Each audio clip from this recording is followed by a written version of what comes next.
आज वृंदावन में बाढ़ आ रही है। आप देखिए, हर एक व्यक्ति केवल सखी बनने के लिए आतुर है। हर एक व्यक्ति साड़ी पहनना चाहता है। पुरुष भी यहाँ पर गोपी ड्रेस पहनना चाहता है। पुरुष यहाँ आकर के चूड़ियां पहनना चाहता है, लिपस्टिक लगाना चाहता है। यहाँ पर वृंदावन में पुरुष आकर के स्त्रियों का स्वरूप बनाकर घूम रहे हैं। और ये देन है आज के कथावाचकों की, आज के महात्माओं की, आज के उन वक्ताओं की, कि समाज को नपुंसकता की ओर धकेलते चले जा रहे हैं। भगवान की लीलाओं में केवल एक सीमा बांध दी गई। भगवान का जन्म हुआ, जन्म के बाद माखन चोरी की, माखन चोरी के बाद रास लीला की, चीर हरण किया, और अधिक से अधिक पहुंचाएंगे तो कंस वध तक। उसके पश्चात के चरित्रों पर दृष्टि नहीं। 2 दिन की कथा में केवल नचाया कुदाया और सुंदर सुंदर कथा न किया और आगे बढ़ गए। लेकिन भगवान कृष्ण के जीवन पर दृष्टि डाल करके देखेंगे तो जन्म से लेकर के 125 वर्ष की आयु तक एक भी ऐसा दिन नहीं रहा जिस दिन भगवान ने चैन से नींद ली हो, ये विचार करके कि मैं आया हूं तो थोड़े दिन आनंद ले लूं।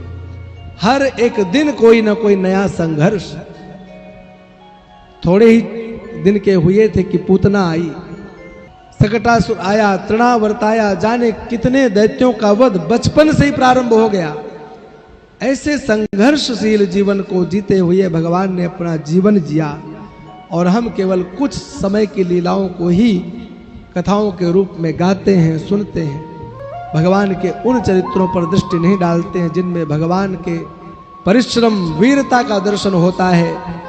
अगर हम इन वीरता भरी भगवान के चरित्रों को गाना शुरू कर दें तो हमारे बच्चों के अंदर भी वह वीरता का भाव जागृत होगा। आज वृंदावन में बाढ़ आ रही है। आप देखिए, हर एक व्यक्ति केवल सखी बनने के लिए आतुर है। हर एक व्यक्ति साड़ी पहनना चाहता है। पुरुष भी यहाँ पर गोपी ड्रेस पहनना चाहता है। पुरुष यहाँ आकर के चूड़ियां पहनना चाहता है, लिपस्टिक लगाना चाहता है। यहाँ पर वृंदावन में पुरुष आकर के स्त्रियों का स्वरूप बनाकर घूम रहे हैं। और ये देन है आज के कथावाचकों की, आज के महात्माओं की, आज के उन वक्ताओं की, कि समाज को नपुंसकता की ओर धकेलते चले जा रहे हैं।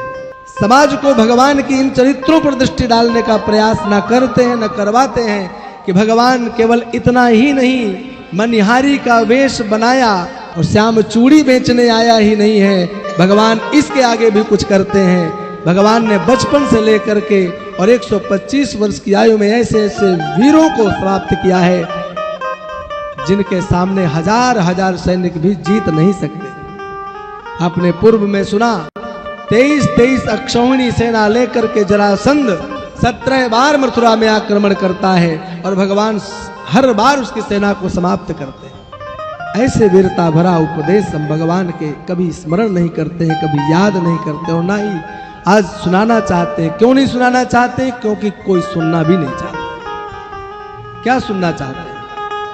अगर हम कथा करने के लिए बैठे और जो कथा करते हैं, कथा करके जब उतरते हैं तो लोग कहते हैं महाराज एक आध दृष्टांत भी दे दिया, चुटकुला भी पेश कर दिया, एक आध भजन भी हो जाए। ये सुनना चाहता है समाज। समाज कथा नहीं सुनना चाहता है, और समाज को उन वक्ताओं ने ऐसा बनाया है, उन कथावाचकों ने बनाया है।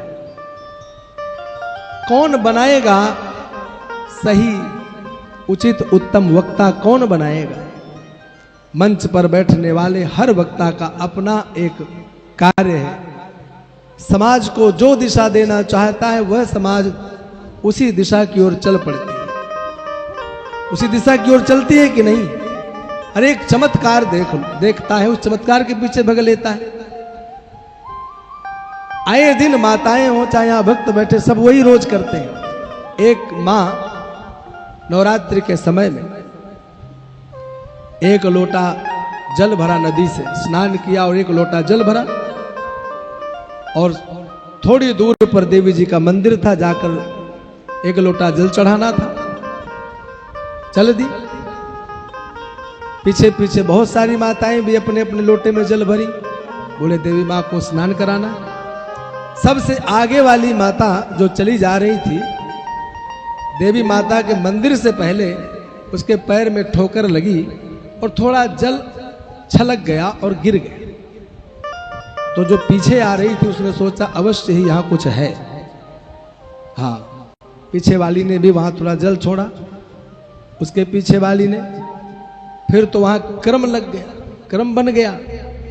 और कोई वहीं पर गायों को चराने वाला एक चरवाहा देख रहा था कि ये तो गजब है भैया, जा करके वहां आसन बिछा करके बैठ गए।